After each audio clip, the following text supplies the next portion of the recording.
All right, let's go back to our top story now. In case you missed it, it's been at the bottom of our screen for a while. Convicted murderer Sandile Mantsoe has been sentenced to an effective 32 years behind bars for the murder of his ex-girlfriend Karabo Mokoena. That was just a few hours ago. Let's get some reaction now from Vetten from the Wits University Institute for Social and Economic Research. Lisa, it's always good talking to you. It's a terrible topic to have to talk about, but we'll unpack what it means and the kind of messaging that the judge sending with a sentence like this. First, just your reaction to that sentence. Well, I think it sends out a very strong indication of the judge's displeasure, and I think just looking at public reaction, for many people it restores some legitimacy to the criminal justice system, especially after the whole Oscar Pistorius saga. Yeah. NPA were saying that they expected a harsh sentence. Would you have called this harsh? That's the word going around? This is very definitely harsh. Life imprisonment is usually 25 years. He's gotten 32. This is harsh. He's going to be an old guy by the time he gets out. Yeah, it's true. Let's now talk about the kind of message that the judge wanted to send. The judge even coming out and saying this needs to send a harsh enough message, a message that this is simply unacceptable. Does it work? No, I don't think so. I mean, people overestimate the value of harsh sentencing.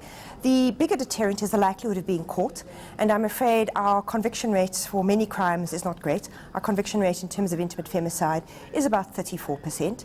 So, you know, if the majority are going to get away with it, how long you sit becomes a little bit of a redundant question.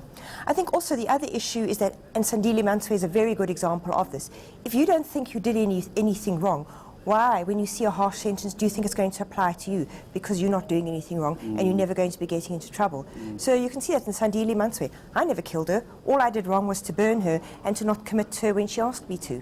And this is what one of the family members was saying in court, I think it was yesterday, that he wasn't sorry that he did it, it was sorry that he got caught. Yes, absolutely. So again, I think the point is, I'm not sure whether the sentence, he's going to be very sorry he's behind bars. Does he think he did anything wrong? No. Men who have, I think, a similar kind of personality difficulties that he do, they too are unlikely to be very deterred by this. And as far as the reporting of cases like this, Michael Marilia, a colleague of mine, was on the touchscreen earlier, and he had some worrying stats about femicide cases, rape cases, all of those terrible topics often are not unrelated. And he was talking about, one was the number of them that are reported, and an even more worrying stat for me when I saw it the first time on air was the number that actually go through to court and then get conviction. Yes, absolutely. So I think if we look at an example like domestic violence, we're looking at data for 2009 from Gauteng, which suggests that probably about 1 in 5 women in the previous year had experienced domestic violence. 0.2% had reported it to the police. So I think that's telling us there's quite a significant disjuncture between what the criminal justice system offers and what women want. And I think it's also challenging us to think beyond criminal justice system responses and to offer a much broader range of other kinds of helping assistance. So this is a very high-profile case. Our cameras were there. We were following this from the beginning. Lisa, do you get a sense overall that South Africa's justice system is protecting women, or is it only because the glare of the cameras are looking at a case like this? You'd have to do a study to answer that question. But there is, in a sense, something that troubles me about the fact that we only pay attention to high-profile cases. And I suppose if I look at the 2 most high-profile cases in recent years, they've been Wits and Karabo Mokoena. And, you know, something that does occur to me is the fact that we got so upset, the fact that they were both very beautiful women. Because if we look at the statistics, there are 3 women killed every day by their intimate partners. The vast majority of women are never making headlines. And so the questions we have to ask ourselves is, why is that? And is the fact that we selectively pay attention to certain kinds of cases actually a kind of inequality? So we pay attention to one case, justice is accomplished, we think, great, victory. But we're not looking at the vast majority and what's going on there.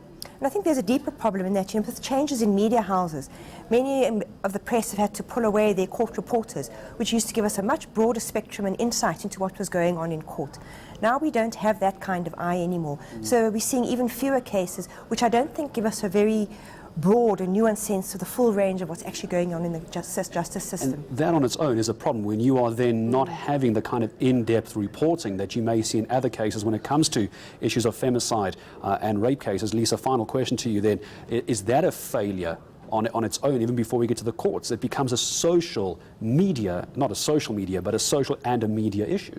Very much so, because it goes back to this question that an inequality of attention could lead to inequalities in how cases are dealt with in the criminal justice system, because you can be sure that the NPA put a whole lot of effort into making sure that this case was well investigated, well presented, and people behaved the way they should. We don't see the cases where the detective took 6 months to go and collect evidence which had been degraded by then. It was put down on the roster, witnesses weren't called, the case was struck off the roll. So we don't get to see everyday justice. We get to see spectacular justice in unusual cases.